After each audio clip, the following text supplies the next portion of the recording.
What if I were to suggest that you play a key role in the awakening world? And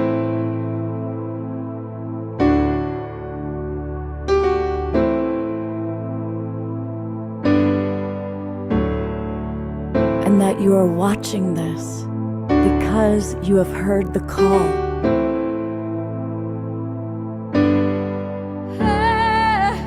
We can start right now by opening our hearts and minds.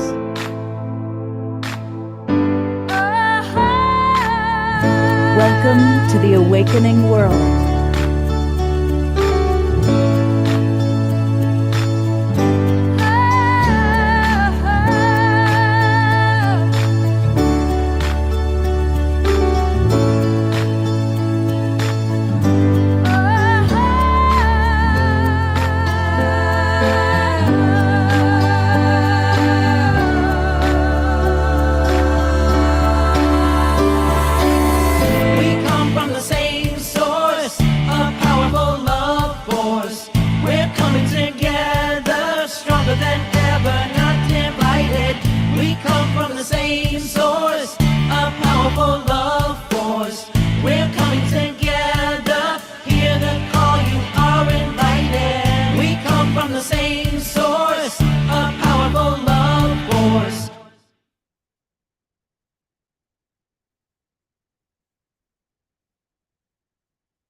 Good evening, everybody. Welcome to the Awakening World. I'm Love Coach Scott Katamas, and I'm really excited because tonight we are featuring my absolute favorite festival. You know, during these times of transformation, there's an interesting story that I want to share briefly. For 30 years, the festival that we all loved was the Health and Harmony Festival, which was founded by Deborah Giusti, co-founder of Global Peace Tribe. And it was always the second weekend of June. And that was where so many of us always gathered every year. And it was kind of the kickoff of summer. And then due to several factors, Health and Harmony, after 32 years actually, had to close down. And there was such a gaping hole as, oh God. Well, nature abhors a vacuum, they say. And that vacuum was filled by what is my favorite festival of the year. And that's the Soul Play Festival. Every year for the past few years, we've highlighted it on the Awakening World. And so tonight we're going to meet the people who are at the core of Soul Play, including some of their leading presenters, and one of their favorite musical artists, Mystical Joyride, is back. They are, of course, a Global Peace Tribe favorite, but they also play at Soul Play. So we're going to move forward with all of that in a moment, but we always like to start our show with our beloved house musical artist, Omashar. So take it away, brother. I indeed will, and welcome everybody. I'm very excited for tonight because I know Soul Play is awesome, and just the feeling that comes from it is something that tingles down my spine. And so I'd like to welcome everybody watching on Facebook and YouTube and our streaming partners, all the hundreds of thousands of you which are beaming in right now. And I'm going to sing a song, it's a dancey song called Out of the Blue. And it's about our ancestors. Did they disappear into the blue, or are they with us now in our hearts? And we know which one that is. So without further ado, here we go.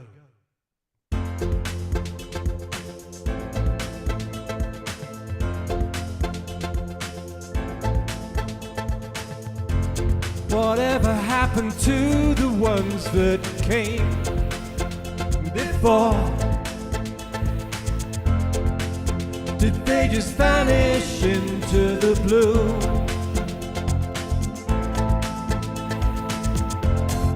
Maybe they're living the dream we know to be true, and reaching their hands back out of the blue.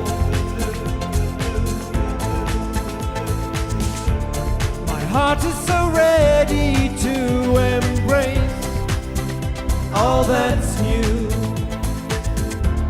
I feel the love calling for me to break on through. on my mind, I know that I'm coming to a new way of life that feels so true.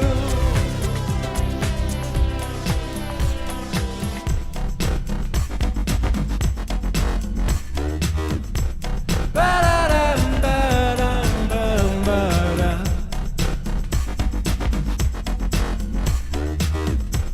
Ba-da-dum, ba-da-da-da-da.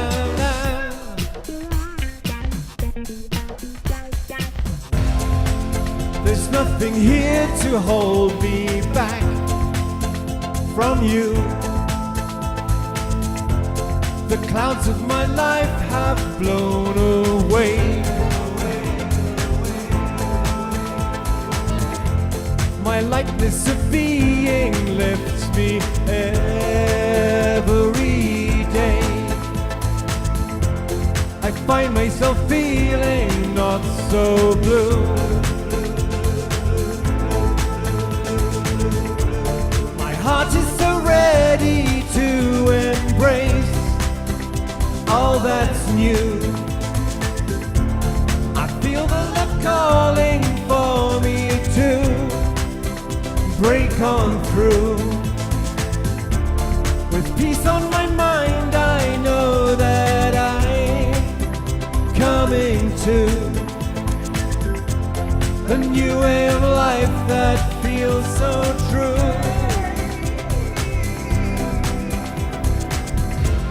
Ba-da-da-dum, ba-da-da-da. Da-da-da-dum, da-da-da-da. Ba-da-da-dum,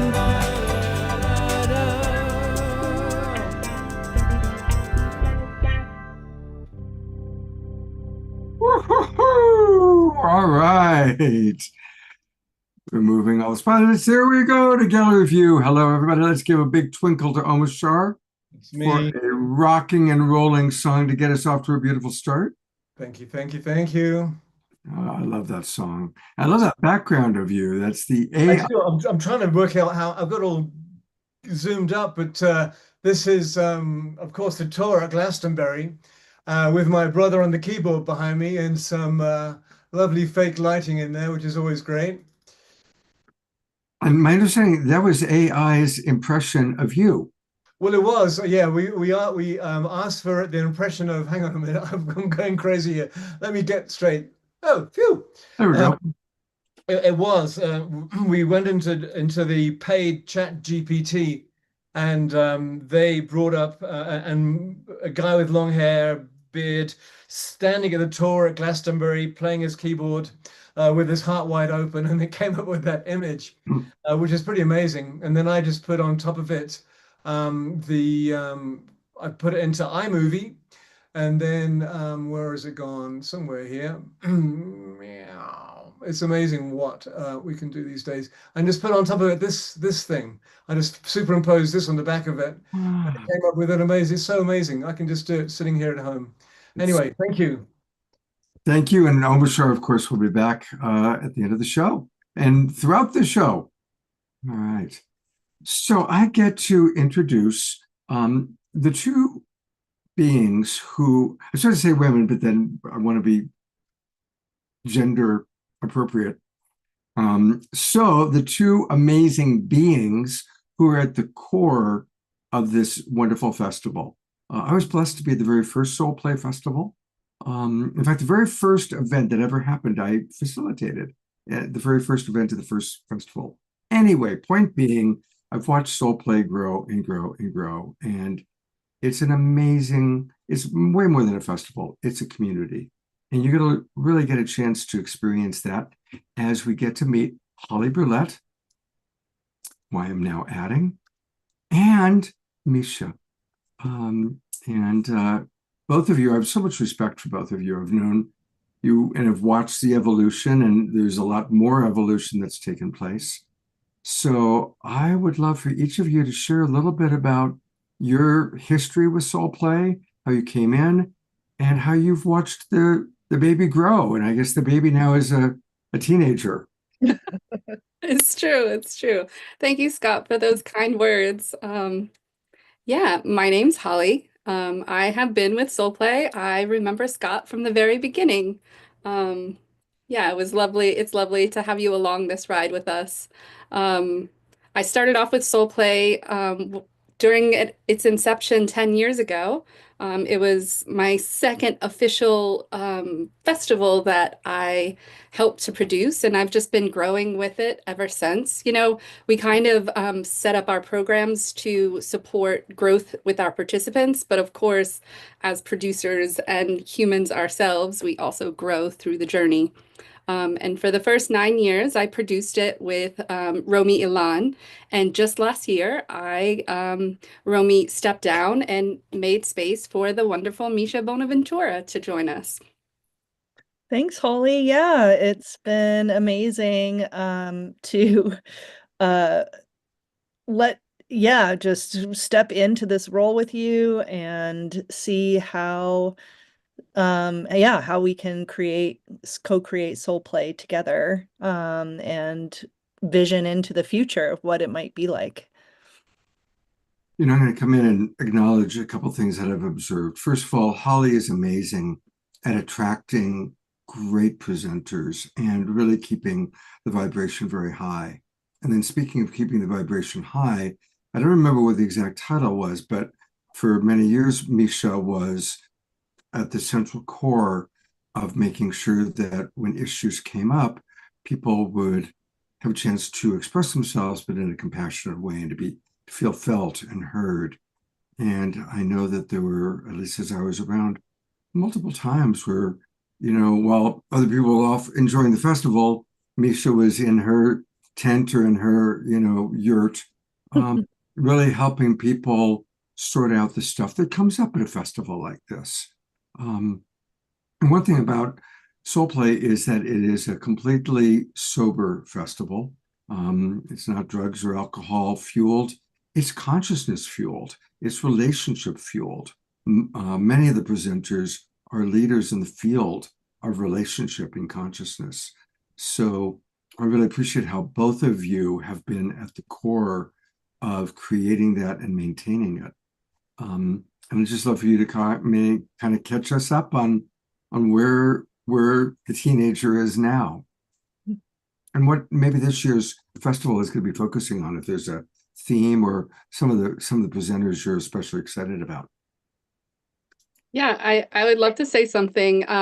You expressed a good point that Misha has been a part of the festival for a while. So some people are wondering, with it changing hands, if it's going to change much. But Misha has believed in what we have been doing from the start and has been a core in creating our consent culture, which I think is part of what makes us stand out. So yeah, excited to be continuing that with her. Anything you want to say, Misha? Yeah, maybe we should just back up a little bit because maybe there's a bunch of people that don't actually know what Soul Play is, or what we're about. Let's maybe introduce us. So so Soul Play, Romy and Holly started Soul Play 9 years ago. This is going to be our 10th year, and we're going to celebrate our 10-year anniversary this coming June. Yes. And and I think the original vision, and it continues to be this vision, is that we want everybody who steps into the Soul Play space to be able to be fully expressed, be their full alive selves, their soul, allow their souls to play. And so we are really carrying that on, and also just honing and forming, continuing to mold this space. A few years ago, after, during, there were just some events that really highlighted that I really think Holly was one of the leaders in this realm of seeing like, hey, we're a conscious festival, and part of that being conscious festival is to make sure that our that we're being inclusive of all people that want to be part of our festival. And so how could we do that? How could we do better in that realm? And so one of the tenets of Soul Play is to create a lot of space for inclusion and belonging. And part of that is the consent work that's been done. So that's part of why I was brought in to lead Soul Support. And I was the consent and accountability director, the first one, and I developed the Soul Support team. And then the other thing that happened was the inclusion and belonging team. And Holly, do you want to introduce like your evolution around that and like how you created that? Yeah, I'll share a bit of that. It was really brought to my attention how white and heteronormative our group was, and that if one of our values is inclusivity, how is this happening? So we went on a journey as an organization and started doing our work behind the scenes and weaving more and more into the program um, the beliefs underneath this inclusivity. And even expanding on that, it's not just about sex and gender and race. It's also about feelings, like being inclusive of all the feelings. Um, Soul Play is not a festival where you have to be happy and joyful all the time, even though there's a lot of that. We bring in the whole range of emotions and rage and anger and grief because that is a part of the journey and we can't be full humans without it. Um, so that's just another angle on the inclusion piece. But what else, Misha? Well, we can take Yeah. people to the website. Let's do that. Yeah. So the website, it's simple. It's soulplay.co. Make sure it's .co, not .com. And tickets are on sale now. And again, specifics, it's June 12th to the 15th. It's always the second weekend of June. And it's up in Cobb. Cobb is in Lake County. It's about half an hour from Harbin Hot Springs. Many of you probably know Harbin. And it's at a great place. I love I lived in Lake County up until 3 years ago. And Mandala Springs, where they do it, is great. They've got a swimming pool, which is nice in June. And there's lots of ways you can come there. You can stay there. And there's a lot of different levels to play at. And it really is very much about connection, as you can see from those happy faces of people dancing. Yeah, the venue is really amazing. It's surrounded by this lovely flowing creek. And while it is mostly a camping venue, it's probably about 80 or 85% camping. We are releasing more of those lovely accommodations next week. We like to save some for those people. Not everyone knows about Soul Play, so we wanted to wait to get the word out and entice people with some nice accommodations. So those will be released next week. Well, one of the things that's wonderful about Soul Play is the people that are presenters, and we've got two of them with us tonight. And would you like to introduce Dawei? Yeah, I would love to. Dawei is one of our new presenters. Every year we have a combination of new and returning presenters. We want the returning presenters to help us hold the culture and the container, and we want the new presenters to keep on keeping us alive with new content and information. And I was so excited when Dawei found us, I guess.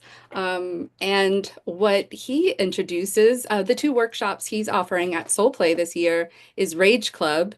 And it's one of those workshops where we do get to talk about and bring in this feeling that is often stifled. And also the other one, which I also fell in love with, is the Night of Myth and Legends. And it's about storytelling and archetypes and the stories we pass down. But I'm sure Dawei could explain it better than me. Thanks for being here, Dawei. Thanks so much, Holly, and thanks, Scott. Yeah, I'm really excited to be joining the Soul Play community, and I'm just so passionate about all feelings, all human feelings. I think you said something like this, Holly, of really to be whole humans means letting the grief in, letting the anger be there, and just looking around the world, looking at what's happening. There's actually quite a lot to be angry about, and I feel really sad when people try to deny this force because it's unenlightened or unproductive, because it's violent, because it's destructive. And anger can be those things, definitely, if it's used improperly.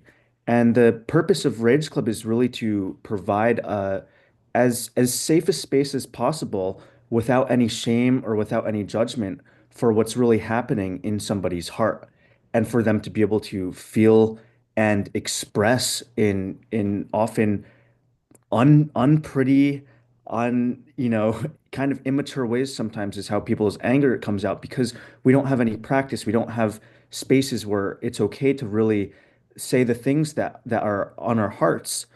And it's also about learning to change our body's physiology. So I used to work before I got into the world of transformational work and working with people directly. I used to work as an empathy and emotions researcher, and we'd always be looking at studies of how do people's bodies physiologically react to stress and to anger and things like that. And people in most of the world have are so caught off from believing that anger is okay that their bodies become physiologically dissociated or numbed out. And so when the time comes to actually have a boundary, a friend does something or a partner does something that somebody's a no to, they're almost voiceless. They've lost this ability, and people end up as people pleasers or doormats. And so Rage Club is really about blowing the doors wide open to that. And hey, we don't want you shouting at your partner, but we do want you letting that up here in this specific space so that you can feel, wow, this is the actual level that I'm not okay with what's happening in my relationship, or I'm not okay with what's happening in the world. I'm not okay with what's happening with the pillaging of the planet. And when that aliveness comes out, that's what I think is really the fuel for taking a stand for more love to happen, or for better relating, or for actually stewarding the planet. It does require that anger a little bit. Oh, yeah, Yeah. I could totally geek out talking about this with you. I make my living as a relationship coach, and so much of the work that I love to do is helping people how to manage their anger in a way so that we can understand them. Because, of course, anger is a natural human emotion. Hmm. It so often gets repressed, or it becomes a cover emotion for all the other emotions that people are afraid to have. So, not now, but someday I would love to, chat with you because I'm really appreciating, what I'm hearing you sharing. It's beautiful. Yeah, always available to chat about anger and We'll and geek, feel it. we'll geek out on it. Now, Holly mentioned that you're also doing something mythical, I heard. Tell us about that. Yeah, it's called a Night of Myths and Legends, and it's essentially, well, oral storytelling is the oldest art form that humans have. And it's uh, the oldest stories might be something like 50,000 years old. Some people actually think 100,000 years old. And I can go into that in a little more detail if you really want the evidence for that. I didn't believe it myself at first. But basically, the stories our ancestors told each other had to survive for not just hundreds of years, but thousands of years. And they survived because the ones that really landed in the soul are the ones that people cared enough to memorize and then pass down. And so, what that means is we've gotten this great filtering of myths and legends that really have wisdom that's been applicable to all sorts of dimensions of the human condition, and the things that you and I are working through and wondering, things like, what's the purpose of life? What is love? How do I be a better person? And so we've gotten just an excellent inheritance from generations and generations of ancestors. And so in A Night of Myths and Legends, I tell one of these legends, and I usually try to do something that's connected to the actual oral traditions of whatever land it is I'm on as a way of honoring those people. And together as a group, we mine that story for wisdom. And the great thing is everybody hears a different story. I will literally, sometimes I record them and people will have arguments and they'll say, no, he said this, he used that word, no, this person meant to do that. And this is really what I love because there's no answer. As the storyteller, I'm not here to give anybody the answer to what their dilemma is. And the answer that people get is what has resonated most for them. And so it has a way of shining light on, if somebody feels frustrated at how a story ends, it means there's something that they care about in the choices the characters made, or they might see themselves in a story in a certain way. And that's how I fell in love with mythic storytelling. I was on a vision quest in the woods of Vermont, and I was considering, switching careers, considering getting out of a relationship, and I couldn't help but see my dilemma in one of these characters.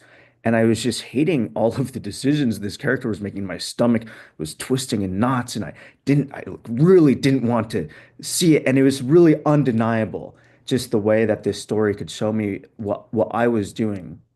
And so I've just found it to be a really powerful mode of getting out of my own head and being able to make new, more empowering decisions in my own life. No way, you have a fascinating bio. And I've got to ask you, you call yourself a liquid state engineer. I don't think I've ever heard those three words put together before. Please tell us what that is. Yeah, liquid state is, I guess some people call it the sensation of groundlessness, Mm. when existing stories about the world kind of fall apart and you don't have anything solid to stand upon. And I call it liquid state. Sometimes it means that there are tears happening. It doesn't always mean, but it just means that the rigidity of my world is all of a sudden melted down, and I can recast that. I can flow in different directions and recast that into a different shape. And engineer is, I guess, a little bit of paying tribute to my past. I used to be an empathy researcher, an engineer. I used to be extremely scientific, academic, and I really love to bring my analytical thinking and my ability to consider different perspectives to clients that I work with and myself for finding, what are the threads people find themselves in sticky situations where it seems like, oh, I'm really stuck in this dilemma. And often there's a little place that I can poke or a little thread that I can pull that will make that rigidity fall apart. And then we can be in the free fall of just navigating life, following our souls and our hearts. Yeah. So that's what that means. Yeah. So it kind of sounds like if somebody's going through cognitive dissonance, you come in and help them to reframe it and work with it. Yeah, cognitive dissonance is what I would call rigidity. It means, there's two forces that are kind of pressing equally hard on each other. And it's like, I want to do this, but for whatever reason I can't. And I also believe that. And so, yeah, usually what I do is I take people into feeling spaces where they can really feel.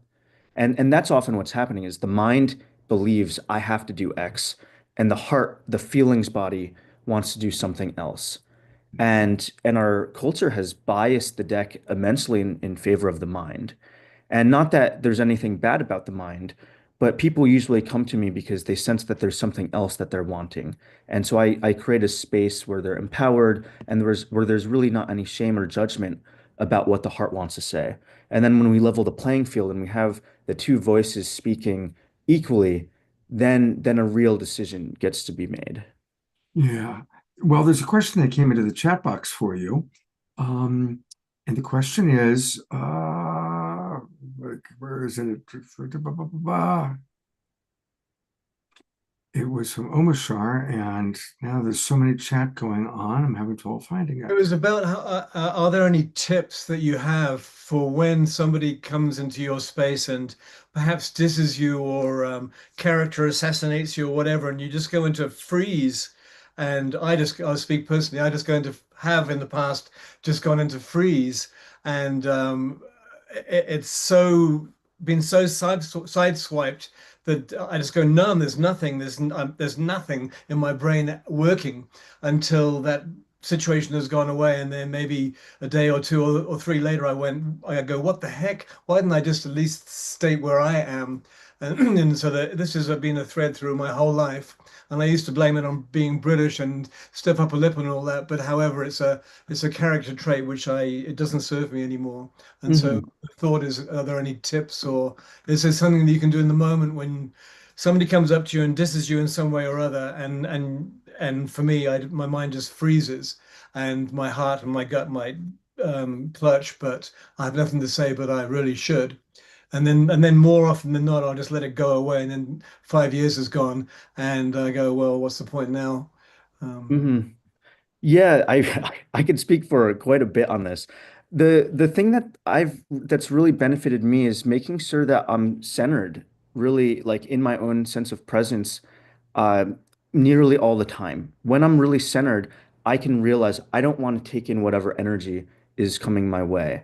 And so it's possible to train yourself to be faster than the energetic hook that somebody just threw at you in a way. And so for many years, I was practicing, I was setting alarms at different times of the day where I would just check like how centered, how grounded am I? And then I would also did a practice where every door frame I walked under, I started associating that with just checking, am I resourced, am I present, am I centered, until it became almost habitual. And but another really fun tool I can give you is you have what's called I have a little cloth. It's actually supposed to be red, but I just have my eyeglass cloth here and it's black. And there's, matadors with these bulls. They'll have the little red cloth and they'll let the bull attack the cloth. And so often when somebody's insulting us or dissing us, we think we have to jump in front of it and take it all in.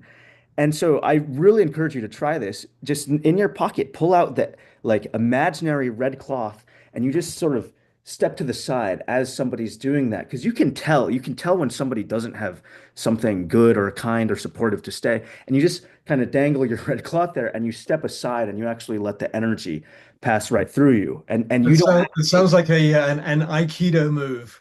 yes, it's totally like you just let it go. And so, thank you. There are two tips right there because I realize I can't necessarily go into the past and reclaim that, but I can do the door frame and the timers and everything. How Well, centered am I in this moment? this is where this is where I could talk for all. You can go in the past. So call a friend and just say, "Look, this guy John from 5 years ago dissed me. I need you to energetically role play John." And so basically you can just say like, "John, I feel angry because," and you let yourself actually be as angry as you would have been in the moment. And all your friend has to do is repeat back what you've said. And you'll find that you keep going down layers and layers if they really just repeat back what you say and you'll be like, yeah, and I'm angry because of this, and I'm angry because of this. And when you hear them repeating it back, it really can complete energetically. And when you let your body feel, that's where a lot of the residue lives. It gets Yeah, stuck in the exactly. body. Thank you. So I'm getting this. you have to let your body express the anger. And when the body can do that, all the body is trying to do with feelings is send information to your brain saying, I don't like this situation. And if you never acknowledge that, it's like the best servant to our lives. It's always trying to send that information. And so you have to let it up, you have to let it out, or it'll be stuck somewhere in your spine or in your gut or in your back and you'll be feeling it. Thank you, Dalway. I think I've got my answer. Thank you so much. I know we could go for hours because Yeah. I need to come to the Rage Club. Thank you. Well, our wild monk of the Mystic Monastery, Jerry Anderson, loves the red cloth move. Susan Bloomquist writes, this is absolutely great advice. And Diara is, inspired by what you're saying and talking about getting more in touch with her anger as it arises to see if a boundary of hers has been violated. So I know you've got to go in a few moments, but is there anything you'd like to share about setting boundaries? Yeah, I would say that people don't realize that when we're in a relationship with each other, we have to push against something. If somebody's always adaptive or if you're dissipating and you're basically like an energetic cloud or always following the other person, that's not so satisfying to the people around you. And so actually having the boundaries, actually allowing the anger to be there, being angry doesn't mean that you're going to attack somebody, but you can say, wow, I don't like what's happening. I hate what's happening. And that's wonderful. With my partner, if I'm saying, well, I want to have sushi tonight, and she says, well, I hate that. I really don't want sushi tonight. It makes it so much easier. It really makes it so much easier than if it's just, okay, well, I'm okay with that, and she's not actually okay with it. And then we just end up in that, stuck kind of dissipated middle ground. And so really experiment with having boundaries. And I found that even if the boundaries are stated inelegantly, the benefit that people gain in relationship is so much more. And people are dying to have that sort of clarity, and then they can make their own choice. It's wonderful advice. Thank you. Well, I want to direct people to his website, and it's his name, Dawei Chao Ren. That's DAWAYCHOUREN altogether.com. And that's where you can learn about things and learn how to work with him. Tell us a little bit about kind of your demographic groups. Who do you like to work with? I like to work with people that really have problems that they've thought are unsolvable. So the way that I work is via what I call a bounty hunting system, which means rather than people pay me on an hourly rate for one-on-one client work, people say, well, I really want to be able to have boundaries. And, if we had a magic button that I could push and I would have strong, healthy boundaries, this is what that's worth for me in monetary terms. Oh, And so maybe that's like someone would say, I would pay $2,000. It doesn't matter what the number is, but if I could press a button, I would pay $2,000 for the rest of my life to have strong, healthy boundaries. And then people basically hire me as a bounty hunter to, collect that bounty.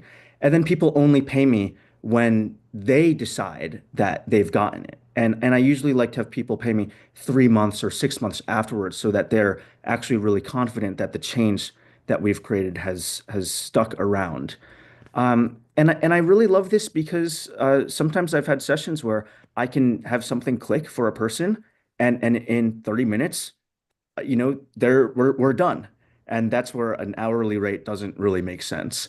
And then at the same time, I find that it's really just a lot more fun because I'm not incentivized in this really subtle way to keep somebody on as a wounded client. That's the other drawback of an hourly rate. So it's very clean. When you feel that your life has changed, then you pay me what you feel this change has been worth. So I do all sorts of things, and I have the most success with people that have been to therapy for many years, and whatever it is that they're working on just hasn't been able to happen. And I usually work by giving people homework assignments. So having them go out in the world, if you're working on boundaries, it's, get 7 no's before we talk again. Start talking to people, give 7 no's, get 7 no's. And then I can also be the container for whatever emotional response people have out of going into that liquid state. This is where liquid state comes in. Somebody who can't say no if they are told to get 7 no's or give 7 no's, that is really shaking to the worldview. And I can be that safe place where they can kind of catch their breath and then submerge themselves in the deep end again. no way. You're fascinating. I want to give you a call and chat with you sometime. I'm going to bring Holly back up. Holly, this guy's amazing. He's awesome. I know, right?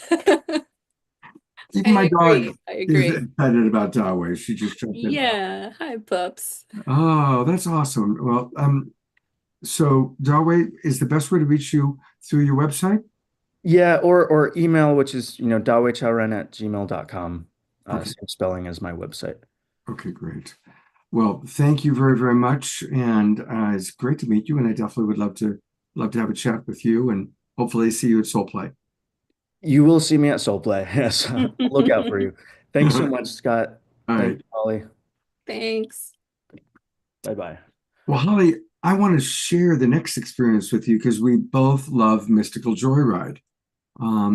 And so I will let you do the big introduction. I just want to say that this is one of my favorite duos. Every time I've seen them at Soul Play, and of course they've been on our show, I think 4 or 5 times now. They're just a great couple. So that's what I have to say, and I'll let you take over from there. Yeah, I will never forget. When you listen to things online, it's not the same as listening to it live. So I'm not sure if Mystical Joyride came to us or we came to them. I'm not sure how it started. But, I listened to their sound online and I'm like, okay, this could be good, but it's hard to tell what it's going to be like live. And they just blew us away. Seeing them in person live, the energy is so great. So yes, they are some of our favorites, and we bring them back to our events as often as possible. And they're just the most amazing humans. So yeah, here's Mystical Joyride. And now for something completely different.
Greetings, humans, creatures, aliens, and non-corporeal beings.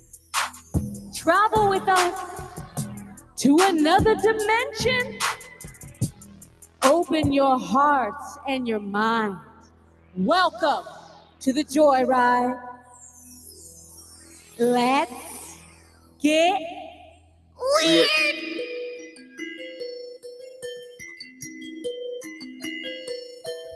Weird.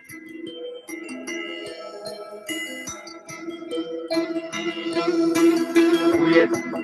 Your colors are the most beautiful thing the world has ever known. Be yourself, but don't hurt nobody. Get crazy, don't foul up the party. Fuck around and get high on reality. All the possibilities don't really good. Let's get weird. Hey, let's get weird. Hey, let's get weird. Who am I? What's my purpose? Am I perfect? Fuck it, that's the surface. Don't be nervous. You deserve this, girl. I'm made of all the stars, and you should know that I am a phenomenon. I'm the dark and the light, the black and the white, the peace and the fight, and I think I'm doing all right. I dance inside the unknown. And all of a sudden I'm home. Let's get weird. Hey, let's get weird. Let's get weird. Let's get weird, Soul Play. Let's get weird. There was no darkness, we'd never see the stars. It would be a shame not to be who we are.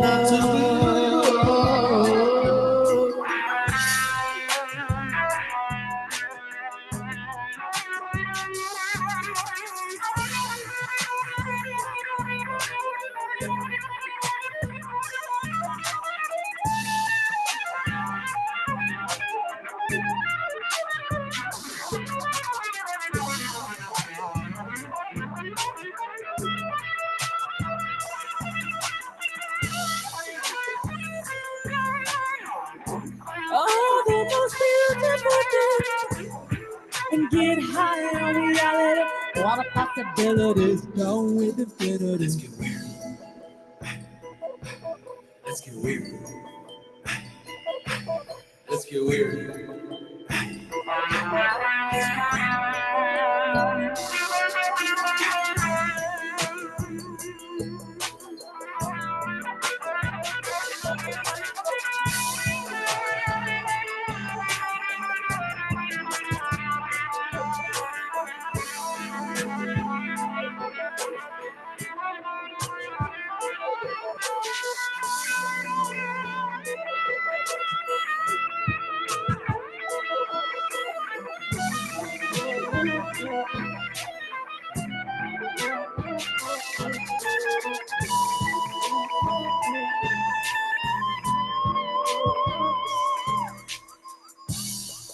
Your colors are the most beautiful thing the world has ever known.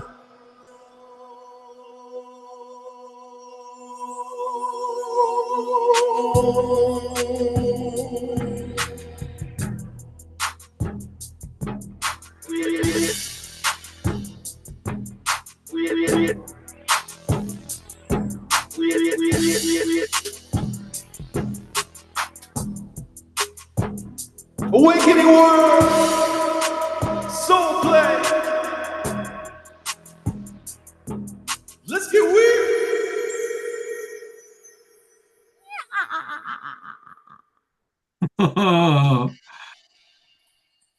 Don't stop.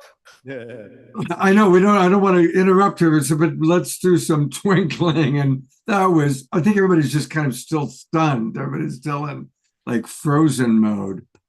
So you know, we didn't actually plan on playing that tonight, but then the way the conversations that were happening about the darkness and rage and all these other things, and that's also like, I feel like a kind of a soul play tenet.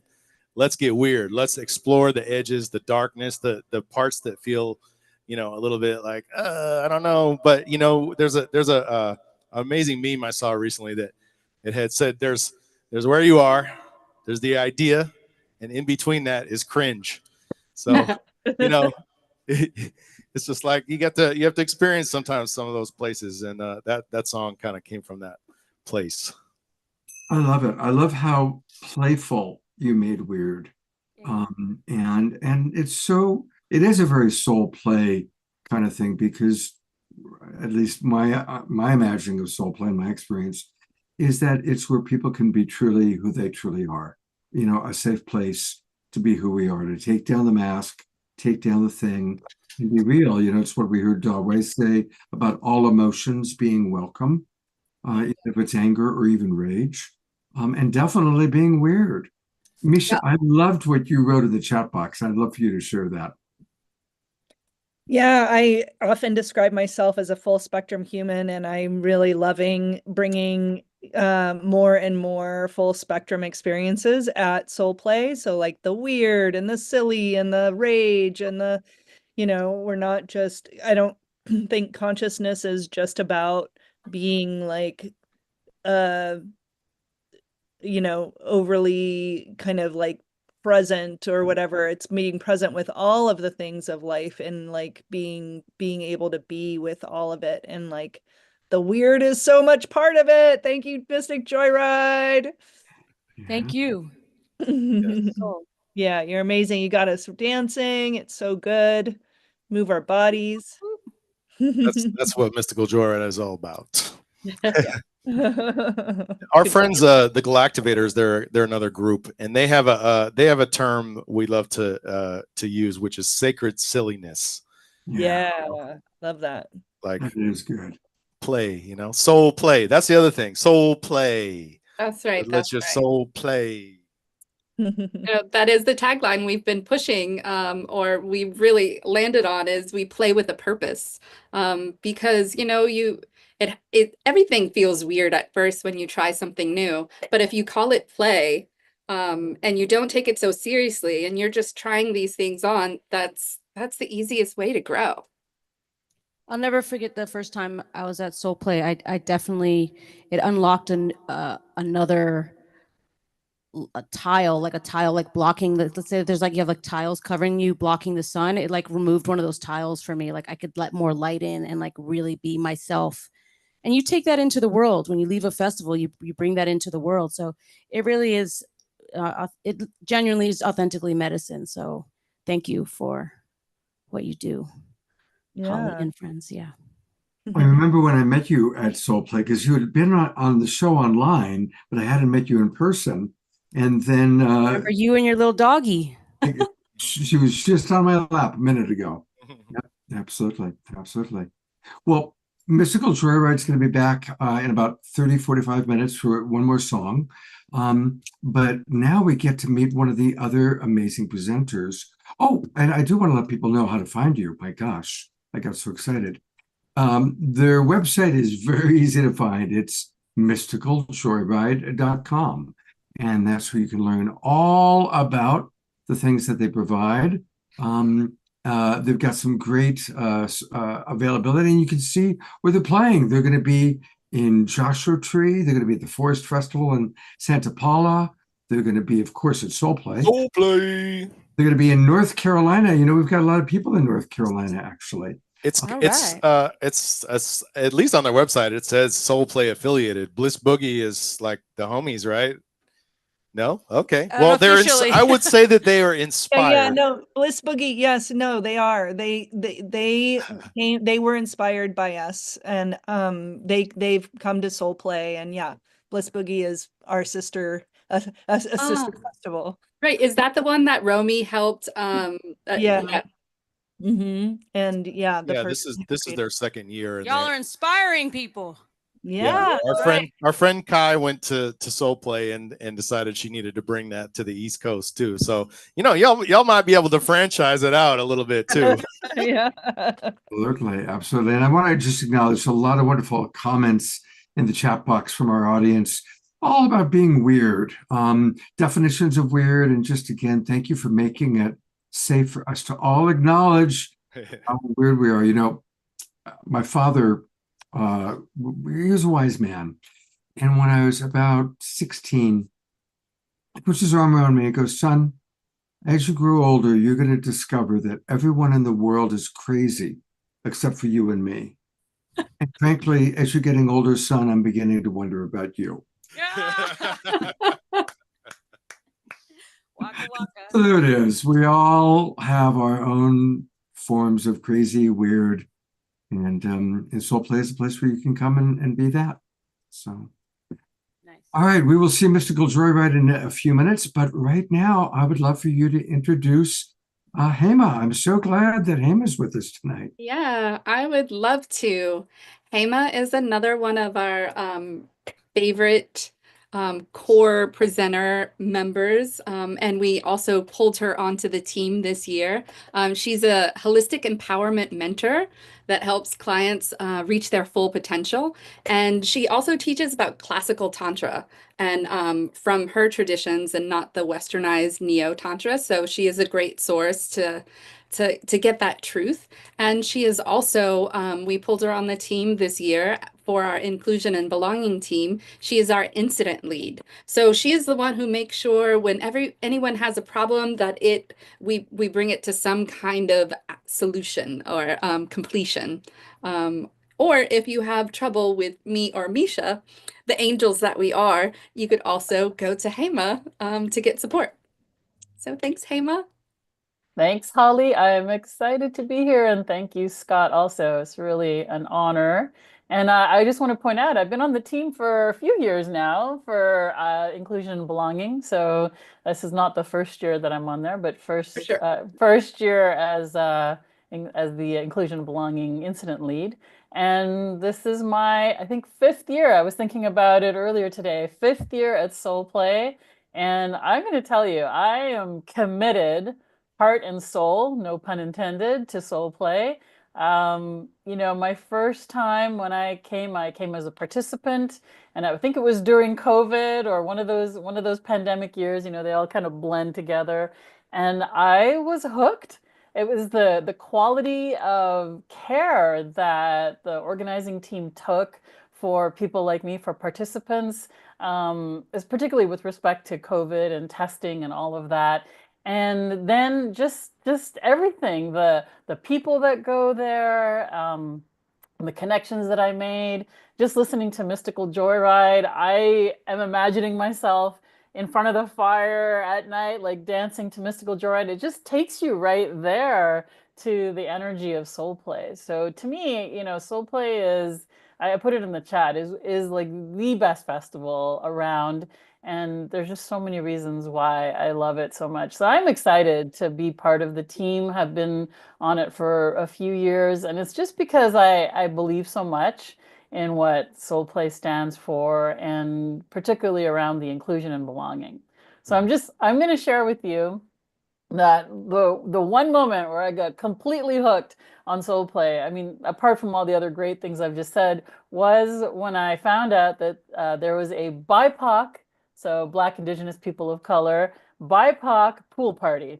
And that would be the first time in my life that I had been in a space where it wasn't, you know, white majority or white controlled space.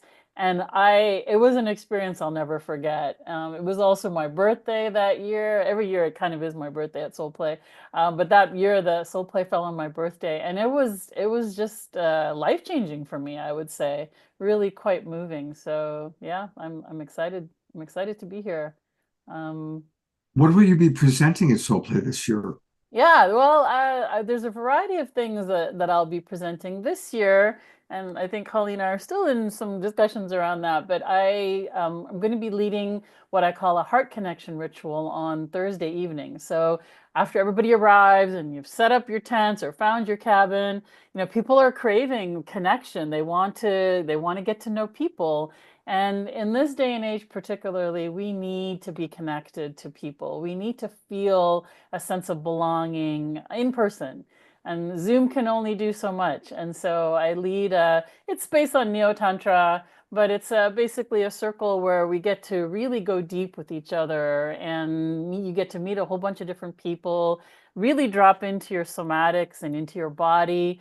And that's where the deep connections come from. So once you let go of mind construct and whatever your mind is saying to you, and you really focus in on the person in front of you, then that's when the deep connections get made. And I think that's a good way to start the festival, because you already feel connected on the first night. And what happens over the next few days just helps to deepen those connections that were already made. So that's one of the things that I'll be leading. Another thing I'll be doing is kind of in an informal space. I've done it more formally in previous years, but I'll talk about what is Tantra. So that is one of my areas of expertise, I would say. So I am a spiritual teacher, and I like to do some myth busting, debunking what people think Tantra is and isn't, and really kind of opening their eyes as to the beauty of this spiritual discipline and what it means and how it can really change how you view the world. I've got to come in for a second on that. Yeah. I always joke with people that Tantra is not California hot tub Tantra. Right. Right? Exactly. That there's much more depth to it. And of course, there's so many different traditions that are connected, whether it's the Cherokee fire breath, the Celtic tradition of Tantra. Of course, most people think of East Indian traditions. Yeah. And so tell us a little bit about the tradition or traditions that are kind of in your wheelhouse and that you like to share. Yeah, thanks, Scott. You know, a lot of people, their introduction to Tantra has been through some sort of sacred sexuality, conscious intimacy, that kind of opening. And that's beautiful because, you know, hey, sex is fun, let's admit it. And it's always great to learn about techniques that help us be better lovers. But there's more to it than that. You know, Neo-Tantras talk about this a little bit.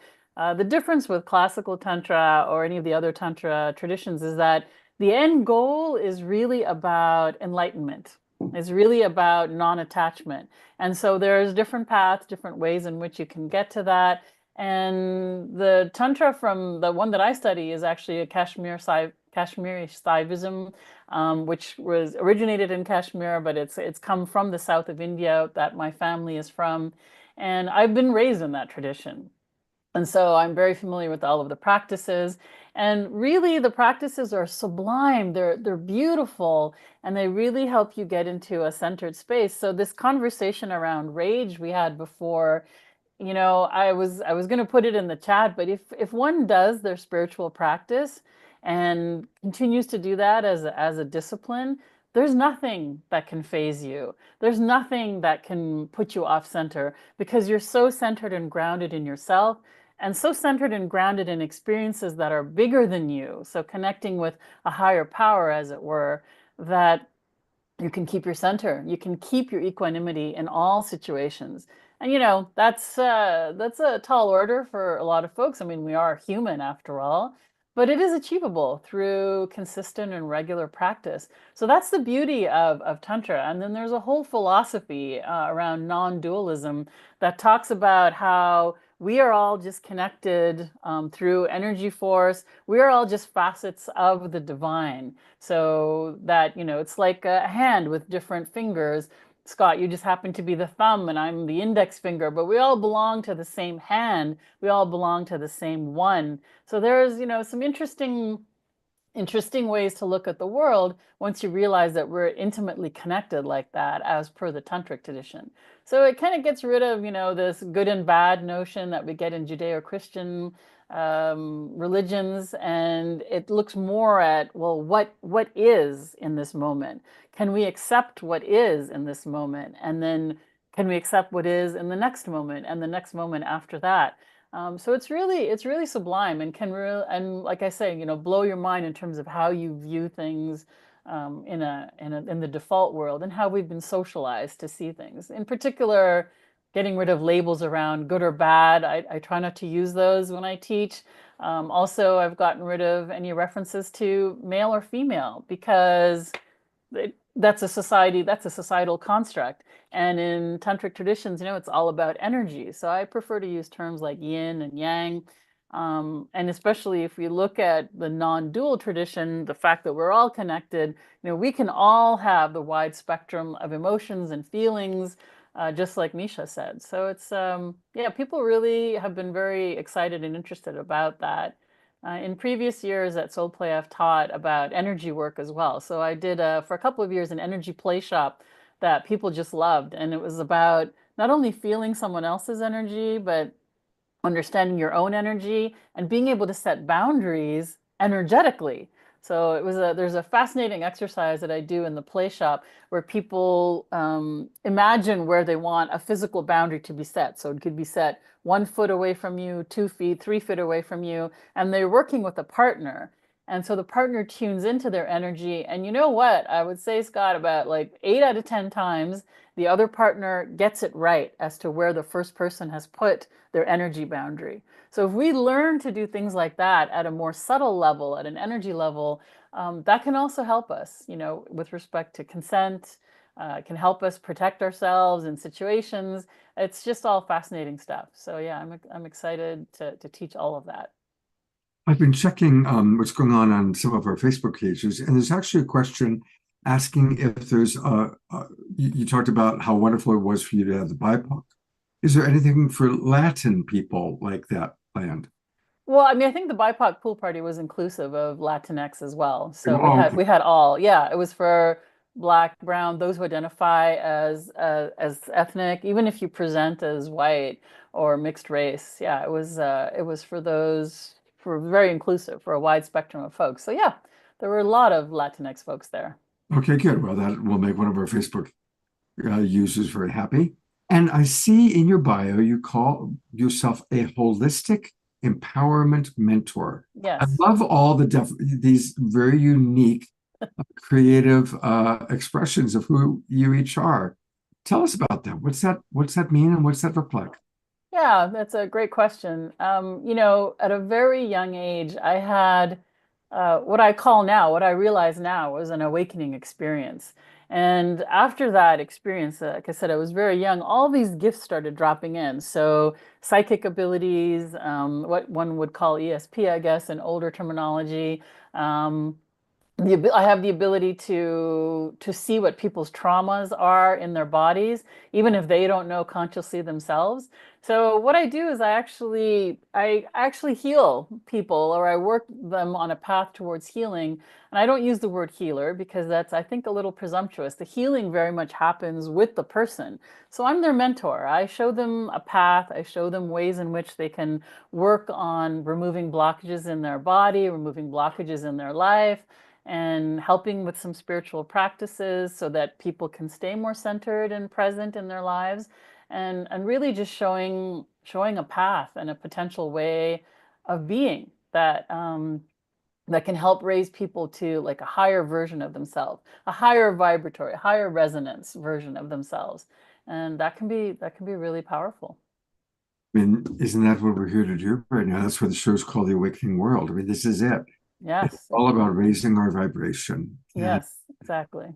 especially, I'm not going to get political right now, but obviously a lot of people are very, very somewhere between concerned and scared, angry about what's going on in the world. And it is between the new administration, climate change, there's a lot going on. And really, as best as I can tell, and a lot of the people I respect the most who are on this show, or they all say the same thing. The best thing we can do is raise our vibration. The best thing we can do is keep playing music, keep dancing, be joyful, love more, raise our vibration. And that is the best remedy for the crazy reality TV show that's going on out there. Absolutely. If I may comment, I think Yeah. the onus is upon us to find areas where we can find joy. And this is where a spiritual practice can really help, because it helps you tap more into the joy of the universal being and joy in your life. And joy is a form of resistance. So if you're worried about what's happening in the world around you, find the joy in your life and start vibrating with that. And that will spread like a pebble in water. The ripples will spread out. And so I think that's important. But there's a couple of other things I want to say, which is, we live in a time that is the safest time that we've ever had historically. And so people need to realize that, what they're seeing in the news may not be entirely indicative of what the state of the world is now. So there's things like that. Keep perspective. That's a really good point. Absolutely. And I'd actually brought Misha and Holly up because I'd love to just kind of get your take also on, the idea of how blessed we are, maintaining, of course, empathy for people that are, suffering. And clearly there are a lot of people that are suffering. But like Hema pointed out, I mean, most of us have first world problems, and we still live in an incredibly free and abundant place. We're very blessed in that way. What are some of your thoughts about how soul play counteracts or supports people through challenging times? Yeah, I could try to speak, and I could just say, like, the weight of the world and issues I have felt like in a really dark place. And just showing up in this podcast and like exchanging with you all and remembering, like focusing on this positive thing and community, wow, it really helps. So that's basically what Soul Play is, like a place where we could come and uplift each other and support each other in doing those scary things. Maybe going to that workshop, maybe talking to this stranger who won't be a stranger for long. And so the community, having a supportive community, and also the safety nets that are all around. Safety is a big feature of Soul Play. We're asking people to do some really edgy, big things, and we want them to know that we're going to hold them and be with them through the process. And other people are doing it too. Other people are being brave also. Yeah. Yeah, and I really like to think of Soul Play as a place where we practice what we want in the world, and it can be it's like a little bubble of joy and creation and connection and experimenting. And then that is the thing that ripples out into the world, just like this show, just like all of any moment that we can be moving towards how we want our world to be, that is moving us in the right direction. And I do think Soul Play is one of those places. And part of what we've been figuring out how to do is to take it from just a weekend long experience into a year long. How do we actually make this into, an all year long experience, or at least a place for people to drop into? And so we are going to become a hybrid virtual and in-person community, and that is happening this year. So every single person who gets a ticket gets to come into our private Mighty Network community and join us there. A lot of people are leaving Facebook and other big social media, and we are going to be a refuge place for people to come. No advertising, it's just us. We get to speak freely and have our playful selves in there. So we're looking forward to that. Misha, that's great news. I belong to a couple of Mighty Network run organizations that are groups that have been on this show. And Holly, I'm glad that you're kind of getting uplifted. One of the things that's kind of fun is a lot of the shows we do now are promoting festivals or conferences or events. Because we're previewing it, we're always doing it before it happens. And often we're the first time that a lot of the core people are coming with their presenters, and they're catching the fires like, oh yeah, we're all going to be together at Soul Play, or we're all going to be together at the Illuminate Film Festival, which we were promoting last week. And so it's kind of cool because you remember, oh yeah, I love these people. These people are great. And you begin to catch that first taste of the delicious feast that awaits that second weekend of June. So, Hema, I want to get back to you for one moment because I want to let people know how they can work with you. And your website is hemaholisticmystic.com. Yes. HEMA holisticmystic.com. And this is where people can sign up to get your newsletter, learn about your upcoming events. Is there a particular demographic group that you really especially enjoy working with?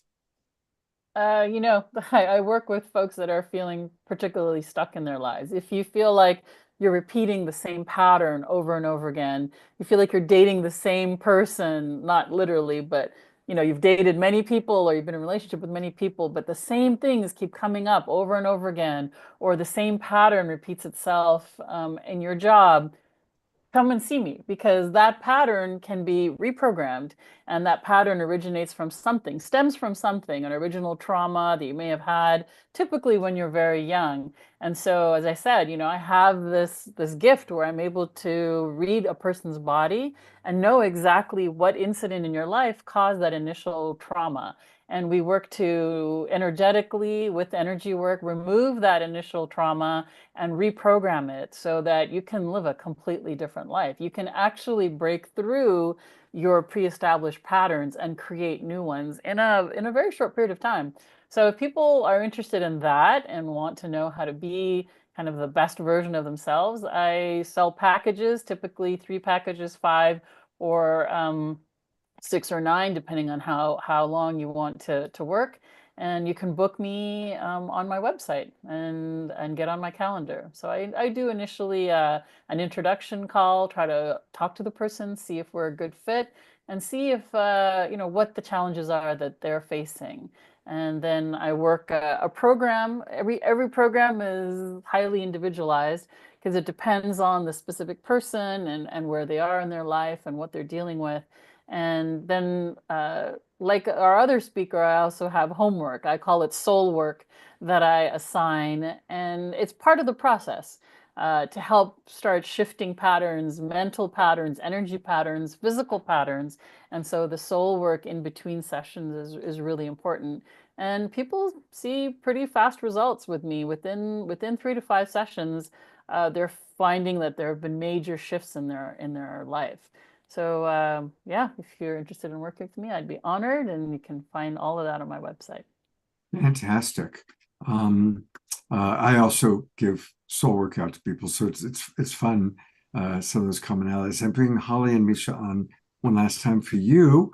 If there's anything else that the two of you would like to add, and this is where we're going to have time for just a few questions and answers. Then we're going to let them all go. Hear Mystic Joyride one more time. Have a few community announcements, then a final Omushar song. But Holly, Misha, Hima, anything you'd like to add, share, or even ask? And likewise, if anybody has questions, please pop them into the chat box right now. One of the things I do want to say is, you heard me talk about the BIPOC pool party. I really love how inclusivity has been one of the main tenets for Soul Play, just like the fundamental building block. And I want to say that, it's a safer space, braver space, and we're working on it. And so if you come in as a person of color, there's still going to be a lot of white folks, a lot of, cis heteronormative folks, but that's changing. The dynamic is changing. The demographic has been changing. And it's exciting to see the evenness of it all and how that's been evolving. So, come and make Soul Play really like the world that we want to live in. That's how I see Soul Play. It is a representation of the world that I want to be in. Thanks, Hema. Yeah, we're getting a couple questions. So how many participants we have? We've had a range from 500 to 900 participants over the years. This year we are going for between 600 and 700. So yeah, that we're a small but mighty festival. And some people would be like, wow, that's big. Yeah, and thank you. Thanks for all your gratitude that we're seeing in the chat as well. I think it's the perfect size festival. It really is, because it is intimate. And yet there's enough people there that you're going to find plenty of new people to connect with, new friends. But yet there really is an intimacy there.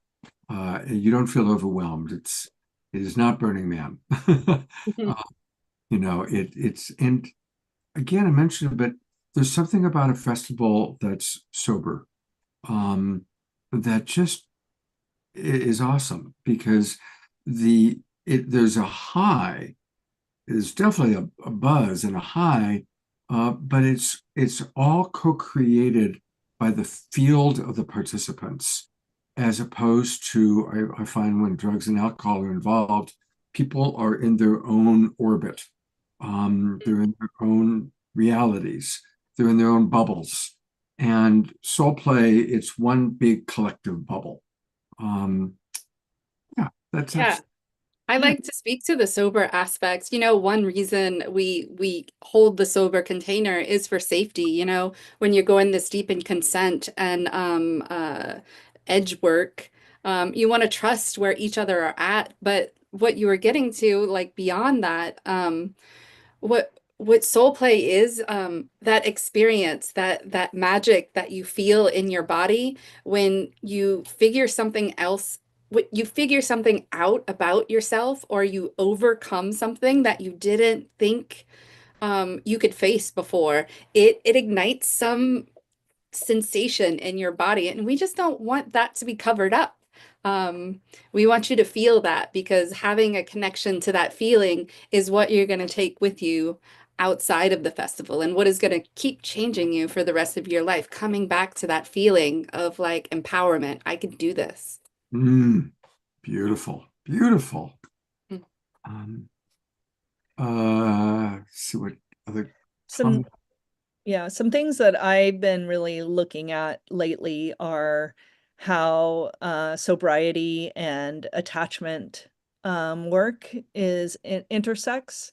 and how much when we are when we have attachment wounds and that aren't getting our attachments aren't getting met, we start to seek outward needs. We start to seek getting our needs met in ways that either go for pleasure or for purpose. And when we can't find purpose, we go for pleasure. And if we can't get the pleasure, then we kind of do that in ways that can be harmful to us. And that's where addiction starts to come in. And so the more that you can go toward your meaning making, the less you will want to do addictive behaviors. And all of that is related to attachment work, and it's so deep and wild. And so, yeah, soul play is a place for like, whoa, okay, like how can I get those needs met? How can I move towards my creativity and meaning making in ways that actually fulfill me instead of ways in which, are kind of hollow or don't actually get our needs met. Misha is a very, very talented coach herself. So I'm going to take a moment to take people to your website. She has some offerings. I want to learn about them. Her website is her name, Misha, M-I-S-H-A, Bonaventura. Such a beautiful name. MishaBonaventura.com. Now, right off the bat, what is a rebel lover? Tell us about that. Yeah, so for the past 10 years, I have been ushering people through experiences of connecting, hooking up, having sexy interactions through when, any festival, any party is a place where people want to connect. And when we're relating in that way, and especially when you're starting to open your relationships, or even if you're just wanting to date and you're not wanting to actually dive deep into a single relationship, being a rebel lover means that you want to love in the ways that will fulfill you right now. And it could be lots of different ways, but primarily what I'm teaching are best practices for being in open relating spaces. So if you have a partner and you're going into an open relating space, I have best practices for that. And then if you're a single person, what do you need to ask yourself? And how do you need to communicate to others to be able to date well? Beautiful. That is so important. Absolutely. I could go on and on about relating and don't try it at home, kids. And what about your clearing conversation work, Misha? Yeah, so the other piece of work that I do is clearingconversations.com, which is nonviolent communication based, compassion communication based conflict resolution. I call it mediation, but some people get that confused with like legal work, which it is not. I really help people fall back in love with each other instead of trying to help them divorce or get their tree like neighbors that are in conflict about their tree. I'm really specialize in friendships, in co-parenting, in co-housing, and business partnerships, families, anyone who has had a deep, important relationship that has had a falling out or is starting to have a fallout. I am a wonderful resource, and the sooner you can get to me, the better. So I'm noticing, and thank you, Holly, for popping into the chat box. There's a second website, clearingconversations.com. Clearingconversations.com. Is that completely you, or is that with other people as well? Yep, that's just me. That's my conflict resolution coaching practice. She does brilliant work, everybody. And I'm a snob about coaching because I'm a coach. And I can say Misha's wonderful. I know so many people that have really benefited from your work, Misha. Everybody speaks very highly of you. Absolutely. Hema, I think you had something else you wanted to share. Yeah, I know that this whole conversation is about soul play, but I think I mentioned I'm heart and soul in. And one of the things I really want to highlight is that the care that the organizing team takes for participants, and that there is a whole team called Soul Support. And what they do is they offer you support as you're going through any feelings that you might have, or if something comes up, or you need to navigate through something. That's one of the things I think that makes Soul Play so special and unique. And there's also an inclusion and belonging team, of which I'm the incident lead, where you can talk about if you've experienced a microaggression, or if you've committed a microaggression and need some support around that. So there's a lot of places where you can plug in and get the support that you need, the connection that you're looking for, as you navigate through whatever emotions may come up for you in the soul play space. So I just wanted to say that this to me are, these are any number of things that make soul play super unique and why I'm in love with it. But this is, these are some of the really big ones in my mind. Thank you, Scott. No, thank you, Hema. Holly, I know you tune into a pumpkin at 7:30. Yeah, it's actually family dinner night tonight. So we usually start at 6:30, but they're pushing it to 7:30 so that I could still join them. So I'm going to go hop and sit at the dinner table with my household. How wonderful. Well, thank you, Holly. It's great to see what you're doing. You've got a great crew here. And yeah, we'll wrap up early. We'll go to Mystical Joyride. And thank you so much. Look forward to seeing you second week of June up in Mandala Springs. Thank you, Scott, and everyone. What a great community. It really is. Lots of fun. All right. Well, we will wrap up the soul play part of it with that wonderful Mystical Joyride that bridges the gap. They're an online band. They're an in-person band. See them on the Awakening World and see them live at Soul Play. Here they are. Yes, yes. We can rise, y'all, when we work together and we co-create the space just like Soul Play does. We can rise.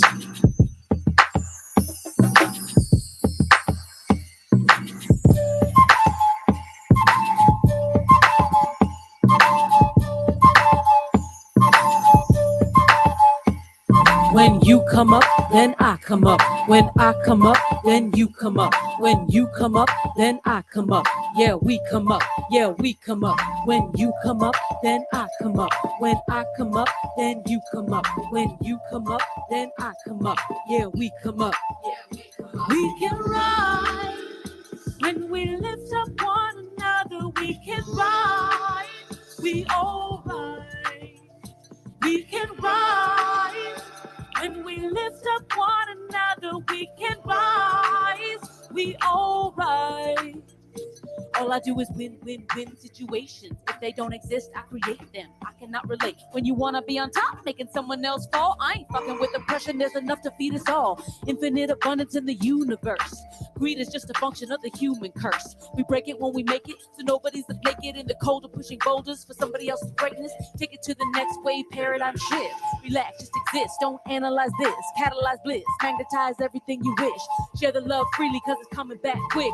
Magic happening, we tapping in. Dismantling the battleships and capturing the rapturous feeling of remembering the age of the lone wolf is ending. We are all connected. Time for ascension. When we lift up one another, we can rise. We all rise. We can rise. When we lift up one another, we can rise. We all rise. Two queens can occupy the same space at the same time. That means we can all shine, shine.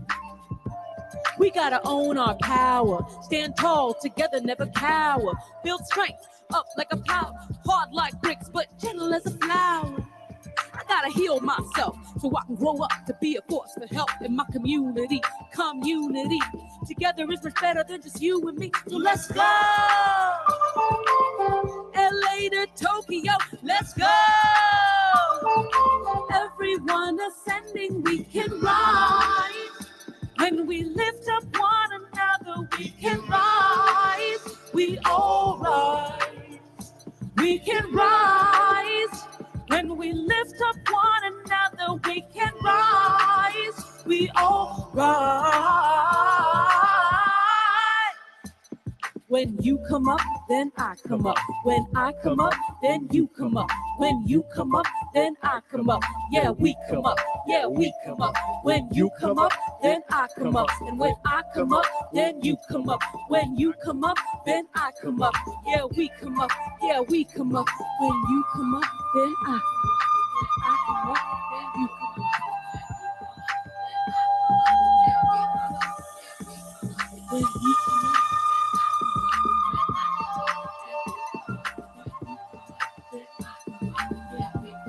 Yeah,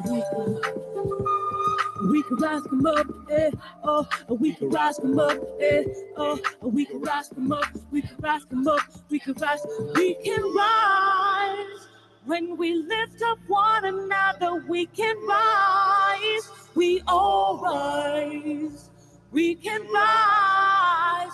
When we lift up one another, we can rise, we all rise.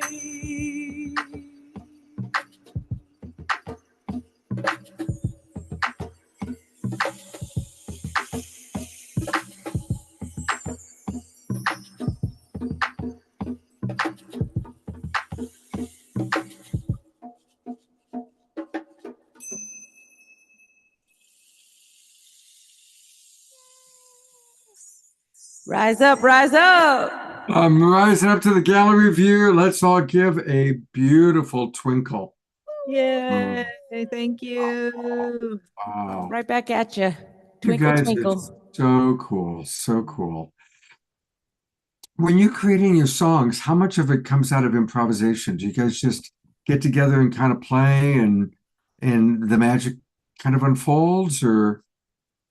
I think it comes so many different ways. There's definitely ones that come out of improvisation. This one was, we made this song with our friend Anna Diorio. She actually raps the first verse on the record, but we had the beat.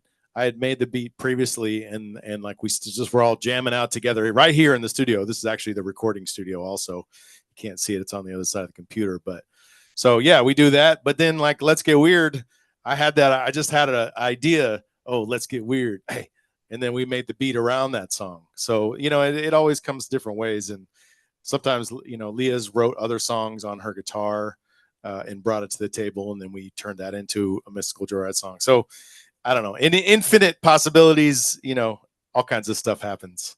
Well, what you guys create is so much fun. And you both just, who you are as beings is half of what makes it great. I mean, obviously you have musical talent, but it's who you are as beings that really is what's super special.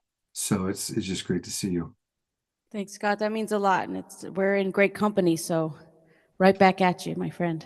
You are, and our Facebook people watching on Facebook are kind of going nuts over you guys. So that's pretty cool. Yay. What's up, Facebook? Woo! So a reminder one more time. Reminder of what? You can find them at Mystical Joyride. That's the website.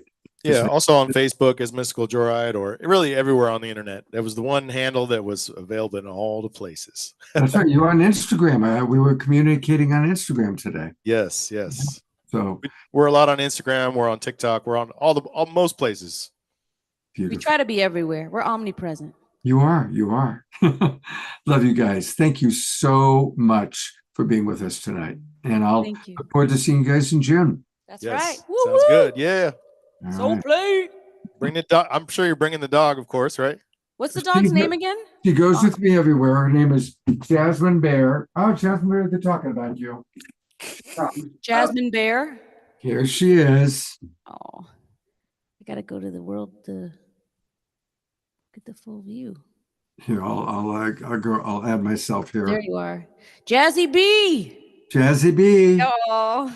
Yeah, I woke her up, but you'll be with me for sure. All right. We go everywhere.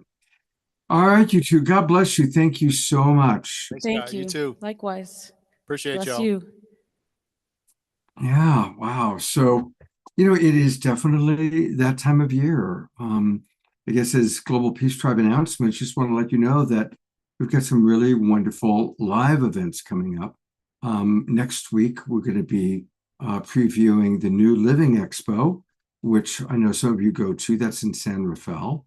I'm heading down to Santa Barbara, where I'm attending the Evolutionary Leaders Retreat. And we're going to be doing a show from the retreat in Santa Barbara. And then it's the Illuminate Film Festival, which, of course, we previewed on the show last week. So it's definitely that time of year, festival season. There's not going to be a Bhakti Fest this year. We usually, of course, always do something with Bhakti Fest, but they're taking this year off. But that's kind of what's happening in the next 6 weeks. And I know that for many of you who can't make it to the festivals, that's why we like to present it here. But boy, for those of you that can join us, please do come to Soul Play. And also plan on coming to New Living Expo, and you'll be learning all about New Living Expo a week from Saturday night when we're going to be doing that show. And we've got great people. John Gray, Daniel Brinkley will be joining us, so that's going to be a fun show. Tonight's show is going to be a little bit shorter than usual, but last Wednesday, we went long, so it kind of balances out. This Saturday night, we're going to be kind of celebrating the upcoming events. We're going to be celebrating Passover, we're going to be celebrating Easter, and we're going to be celebrating Earth Day. So that's what we've got going on Saturday night. And frankly, I don't have the poster made yet because I've just been really, really busy. But that's what's going to be happening this Saturday night. And yeah, Karen asks, definitely if you can, see them in person, because they're great online, but like Holly was saying, when you hear live with real speakers, it is definitely a different experience. We get a nice taste online, but it's great to be live. Really great to be live. Oh, well, thank you, George. I appreciate that. Well, we are going to conclude with the Alpha and Omega Man. We always begin and end with our beloved house musical artist, Omar Shar. So get ready to move and groove. I want to see you guys moving and grooving, and then I get to do my spotlighting fun. And here's Omar Shar. That's right. And holy smoke, I love Mystical Joyride so much. And I think they should do a gig with, I forget who there's someone they mentioned, like Galactica, something or other. Them and Jamishka should all get together, and that would rock it. That would be fun. Do you Mystical Joyride, do you guys know Jamishka? I think they've left they're here, great. Yeah, we know them. Yeah. They've been on the show a lot, and when I was living in Ashland, I spent a lot of time with them. So you guys have a similar vibe to those two. Yeah, they're the homies. We met them at another festival that they were also playing. So yeah. Shout out to Jamaica and the Galactivators. And you guys are so inspiring. I feel so inspired to hear where you're coming from. Holy smoke. I mean, literally, thank you so much. Thanks so much, Omar Shar. Yeah, brother and sister. So here's a little song called Another Dawn, and put on a suitable backdrop, which is this one. And I think everything is good. Yes.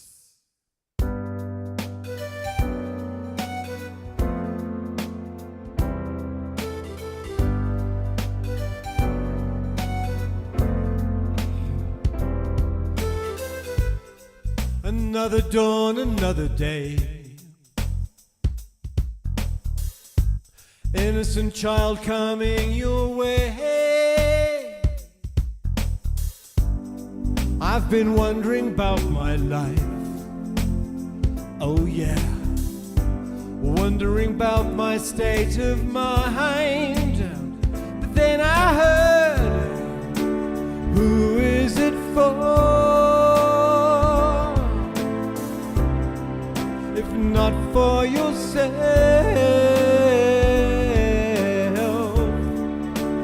how do you feel? And why do you cry, cry, cry, cry, cry?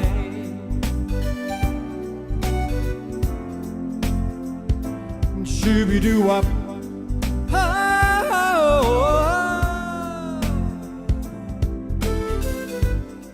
The sun is warming up my mind. Ocean breeze blows me away.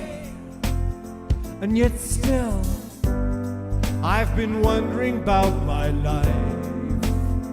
Oh yeah, wondering who will take my place. But then I heard, who is it for? If not for yourself, how do you feel? And why do you cry, cry, cry, cry, cry? Who is it for? If not for yourself, how do you feel? And why do you cry, cry, cry, cry, cry?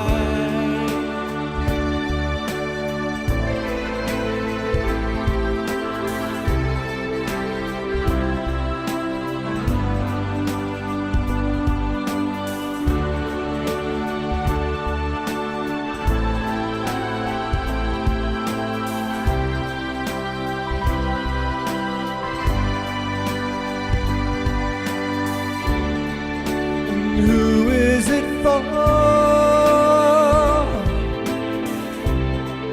If not for yourself, how do you feel? So come on, let's fly. Come on, let's fly.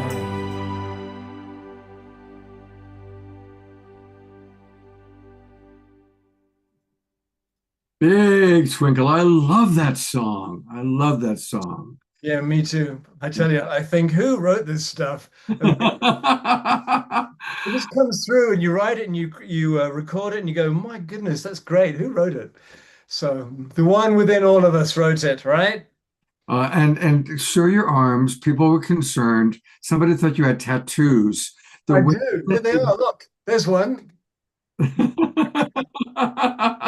They're concerned. They should be. I've grown up and I've finally got tattoos.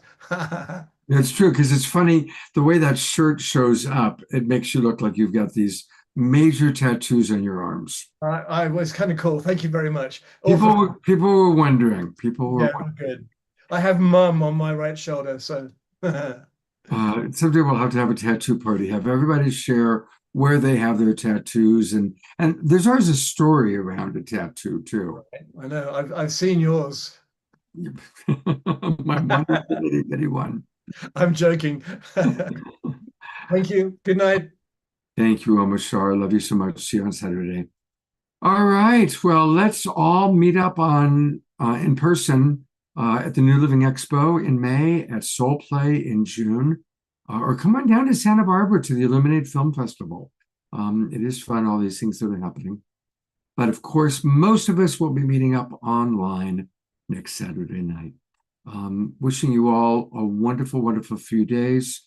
Thank you for being such beautiful souls, and God's blessings. We'll see you on Saturday night, and have a good week. I'm going to go to gallery view one last time for those with cameras on to wave goodbye. Take care, everybody.